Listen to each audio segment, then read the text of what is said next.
All right, everybody, I'm Mark Chaffardini with GoSeeTalk, and I'm so excited to be here at Real Effects, and because Real Effects is a Dallas-based animation company, why don't you start by introducing yourselves? And I'm Paul Sullivan, and I'm the art director for The Book of Life.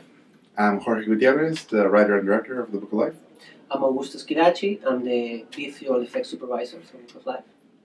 you guys have really enjoyed the tour. I mean, not only is it a visual feast, you know, it's a great story. It's built on things from your childhood, you know, things that you've wanted to tell for, you know, your whole life. And one of the most exciting things about it is they use the line in the trailer, "You've never seen anything like this." And it's true. Even just the glimpses that we've seen, never seen anything like this. So maybe let's take a step back and say, how did this come to Real Effects, and how did this get started in Dallas? A while back, when I graduated from college, I had this idea to make a Day of the Dead movie. And every studio in town told me, it's too weird, too crazy, there's no audience for this. Many years went by. Brad Roker, who was a producer here at Real Effects, and I had been friends for a long time. He said, "Hey, there's a studio in Dallas, we're making new stuff, we're going to be taking chances on different things that are more unique." And I said, "Oh, that's perfect for my movie." So I brought it here. At that point, I met Augusto, I hired Paul. You were in Colorado at the time. We put together a big pitch presentation. We presented it to Guillermo del Toro. Guillermo del Toro got attached to the producer. Real Effects took a giant leap of faith on the movie.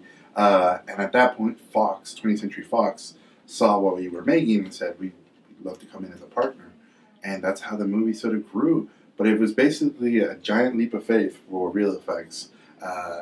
And I kept telling them, the only way we can compete with these giant studios is to do something different and something that they can't do.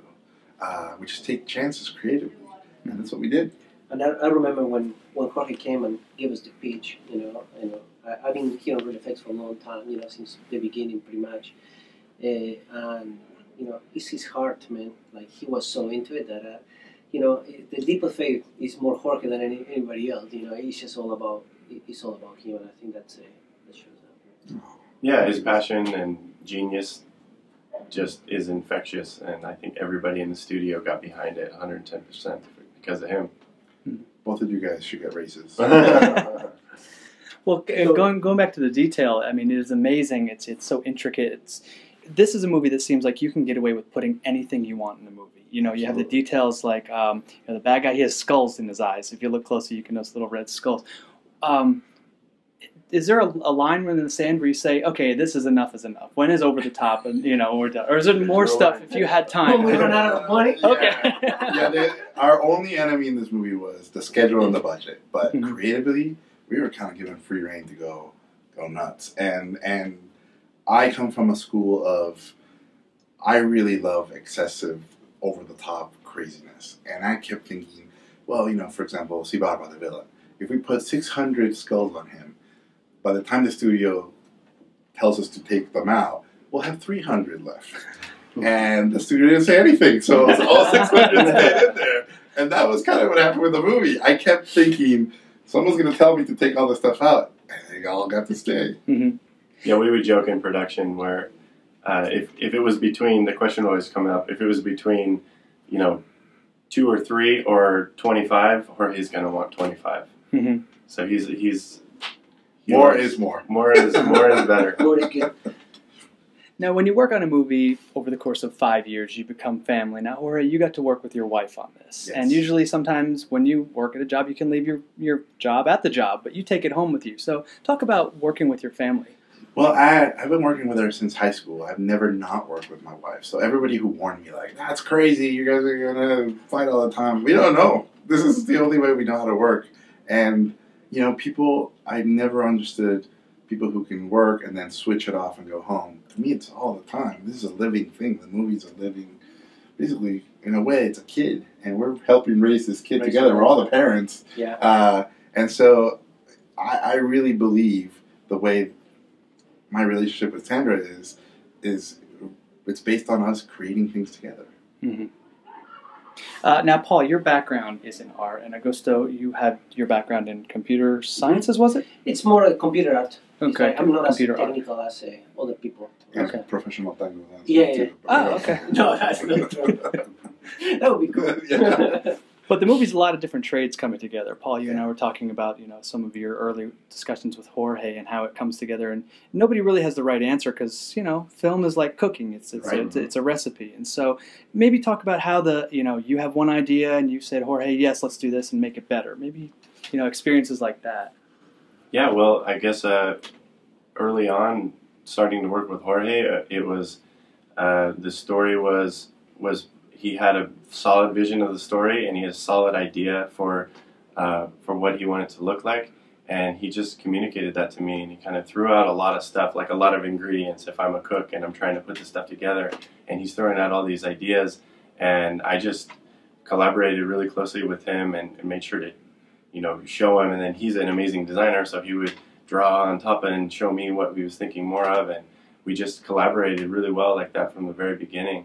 And it was one of those relationships where I really felt like we grew as a collaboration.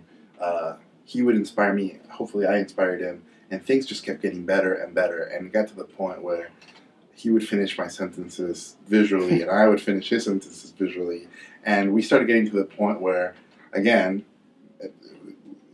there's a shorthand creatively where you just know. Paul knows exactly, like other people take a shot at stuff and we go, no, just give Paul, he'll know exactly what we need to do, and then immediately Paul would give me, here's 30 versions of your idea, but perfected to an infinite level. Like, it was insane. And then with Augusto, it was kind of like, same thing, a collaboration where Augusto would go, okay, where's this coming from visually? How are we going to do this in the movie? Because we make this artwork, and then Augusto has to figure out how the hell is this going to happen in the CG world. And he is, in my opinion, a master of breaking it down and figuring out, okay, the audience is going to get this visceral sense. How do we do it in a way where we can do it in time and in schedule and have it look exactly how we want it? And so he's kind of a magician with that. And I think that's that's kind of in the collaboration. Is they get to collaborate together first. They mastermind on that idea. Then it passes to decide that this is what we would like to have. Then us three get together. So, okay, how we can find that middle point, because sometimes it's a give and take. On what you get, and from there. But the goal is how we can do that without changing the artwork, without changing the vision that Jorge, and Paul has. And I think that's kind of what it gets really tricky, and I think that's what we really succeed in the movie. Because if you really look at the artwork and you look at the 3D, 90% for sure. Yeah. Sometimes a little bit more on that, on how it looks. And that's I think something that we feel very proud of it. And I would say some of the best things in the movie, some of the best moments came from limitations, where either we run out of money or we run out of time, and we were told, okay, you only get this chunk of the set, and we would improvise. I mean, animation is the opposite of improvising. Everything is so planned, literally years ahead. Yeah. We got to a point where it was juggling. Every day we were trying new things. That's going to work, that's not going to work. Okay, let's go with that. And it had a very visceral indie studio feel to it. And again, some of the most unique moments in the film came from those crazy limitations where, it was 11 o'clock at night, we're going, it didn't work. What do we do? I didn't do it in a week. And good stuff happened. It challenged you, and I think when you get challenged, the best come out. Well, the story is a very strong story because it's a visual, but there's also a strong component in that is the musical, and that's something that, Paul and I were talking about. There's imagery that people may not understand, but they're going to feel, and hopefully that's the intent that they're trying to do. But if there's a way you can maybe wrap your head around the music in this movie, how it takes you from scene to scene, and why and how you got so many different artists and covered those songs. Music is a huge part of our movie. One of my favorite things is this idea that wherever a piece of music was created, it's one thing, but that piece of music travels, and people take that music and they do their own version and put it on YouTube. And I love that idea that an artist can create something and it travels borders and it goes to different times and people make it their own. So our movie's filled with that idea. Our characters sing songs that exist in the world from different times and different eras, but he makes them his own. He takes them and different characters in the movie. It's not a musical. Characters who actually sing in that world sing. So our hero wants to be a mariachi singer, and so he gets to sing. It's not like the villain breaks into a song going, I'm going to God, everybody. So the music is very organic, and I've always loved the concept of, I'm going to take that song. I love when couples go, that's our song. And it's obviously not a song they wrote.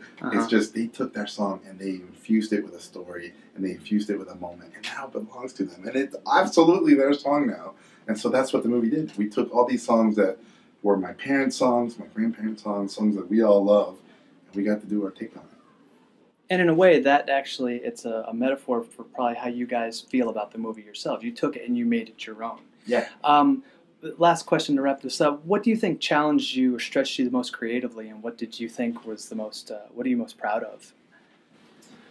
I think the thing I guess it was a challenge, but it was also something that just sort of felt natural. Part of the thing that Jorge mentioned earlier is our collaboration, how we were just immediately creatively we worked together. But then also, as we started working together more, we really developed this shorthand. Part of that shorthand was developed in the first 2.5 years of working on the film. But the color script for me was the super fun. It was constantly changing, a living painting. The story was being adjusted as it went, and that whole thing was it was basically like our first look at each of these story moments in the film, and I really got into the psychology behind the color, the psychology behind the lighting, and how we were going to help really reinforce his story visually. So that was a lot of fun. And The Land of the Remembered, of course, was just a feast for the eyes, and just a lot of thought went into that one too. It's funny, because you start the first couple of sequences and you say, oh, this is complex, Then you get the next one, oh, this is even more complex. And then you get the next one. Oh, so everything has a different level of complexity, and the good thing is we love what we do, and especially in this movie, everything is amazing. I think I will agree with Paul. I think the biggest challenge was The Land of the Remember. If one of those things, hey, we got to do The Land of the Remember sometime. Yeah. So you know it was coming. It was coming, and it's like doing your taxes. And it came, and from this, I was literally, scared sometimes when you see the painting and say, oh, how we're gonna create all that stuff, because again, our motto was we need to stick with the artwork. We cannot divert, and I think that was the biggest challenge, because we had to come up with a lot of cheats, and cheat is not the right word, but a lot of tricks and ideas of how to make it look, exactly like the artwork, but still doing it in time and in budget, and being able to do it. So I would agree that Land of the Remember still, is the winner. And that's where the collaboration comes in too. I think that wouldn't have happened if we didn't have such a good, close collaboration. Yeah, and that's totally true. For me, the most difficult thing was trying to convince people that this was going to work. Because in the beginning, there was a lot of people, including myself, that went, I don't know if this is going to work. But blind thrusting into the abyss of the chaos was kind of the motto, and we kept saying, pain is temporary, he's feeling this forever. Mm-hmm.